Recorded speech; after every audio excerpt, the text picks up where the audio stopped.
ધર્મ ઉપયોગી વાતમાં આજે આપણે જાણીશું ધર્મ સેવા ચેનલમાં કે જીવનની અંદર તમારા ઘરમાં રહેલી નકારાત્મકતા દૂર કરવી છે, ઘરનું વાતાવરણ એકદમ પ્રેમાળ રાખવું છે, સાથે સાથે ઘણા સમયથી ઘરમાં દેવું છે, દેવામાંથી બીમારીમાંથી તમે મુક્ત નથી થતા તો મંગળવારના દિવસે હનુમાનજીનો આ નાનકડો એવો પ્રયોગ કરો.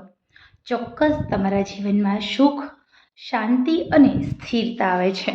ખરેખર આજના જમાનામાં આપણે જોઈએ તો દરેક ઘરોમાં એક પ્રશ્ન હોય છે. પૈસા તો ઘણા બધા આવતા હોય છે, પરંતુ કાં હોસ્પિટલમાં વયા જાય છે, કાં કોઈ એવો આકસ્મિક ખર્ચ આવી જાય છે. આપણે જે રીતે ઈચ્છતા હોઈએ એ રીતે બચત બિલકુલ થતી નથી. તો આપણે હનુમાનજીની આરાધના કરીશું. હનુમાનજીની આરાધના કરવા માટેનો એકદમ સિમ્પલ અને સરળ મજાનો ઉપાય હું તમને જણાવું છું. માતા લક્ષ્મીની કૃપા મેળવવા માટે તમારે આ નાનકડો એવો પ્રયોગ કરવાનો છે. દર મંગળવારના દિવસે હનુમાનજીના મંદિરે જવાનું છે અને હનુમાનજીના મંદિરે એમને જે પર્વત ઉપાડેલો છે એ પર્વત ઉપર ₹1નો સિક્કો મૂકી દેવાનો છે અને એક સીતારામની માળા કરવાની છે. કારણ કે હનુમાનજીને સૌથી પ્રિય જો કોઈ નામ હોય તો એ સીતારામનું છે. તમે ઓમ હનુમંતે નમઃ માળા કરશો, પરંતુ સીતારામની માળા કરવાથી, ભગવાન શ્રી રામ અને સીતા માતાનું સ્મરણ કરવાથી તમારા પર હનુમાન દેવતાની કૃપા તુરંત થાય છે. અને પછી તમારે પ્રાર્થના કરવાની છે કે અમારા જીવનની અંદર માતા લક્ષ્મીની કૃપા છે, માતા લક્ષ્મીની કૃપા થાય એવા આશીર્વાદ આપો. અમારા ઘર અને પરિવારની રક્ષા કરો. અમારા ઘરમાં આકસ્મિક ખર્ચ ખૂબ આવી રહ્યા છે. આવું તમે 7 મંગળવાર સુધી કરો સળંગ.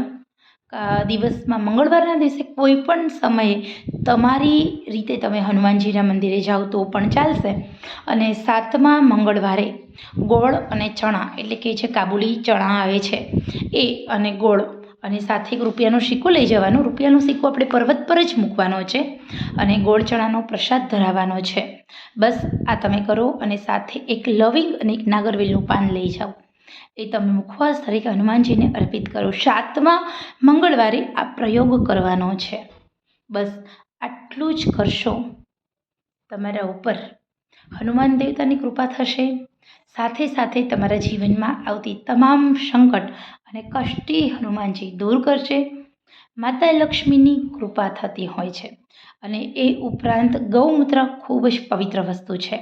એવું કહેવાય છે કે ગાયમાં 33 કરોડ દેવી દેવતાઓનો વાસ છે અને આસ્થાનું પ્રતીક છે ગાય.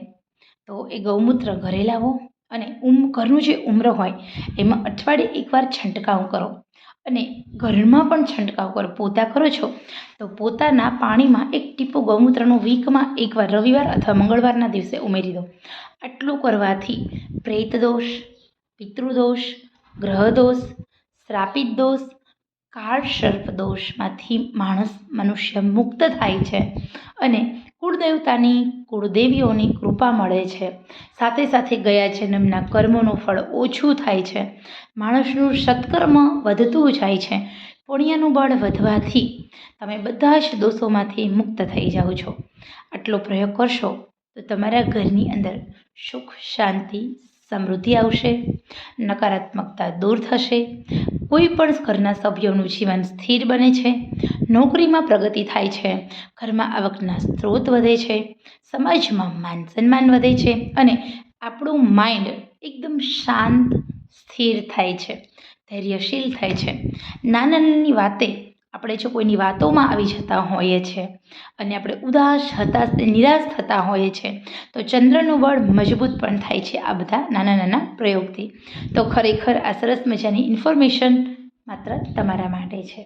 પસંદ આવે તો મારી ધર્મ સેવા ચેનલ લાઈક, શેર અને સબસ્ક્રાઈબ કરશો.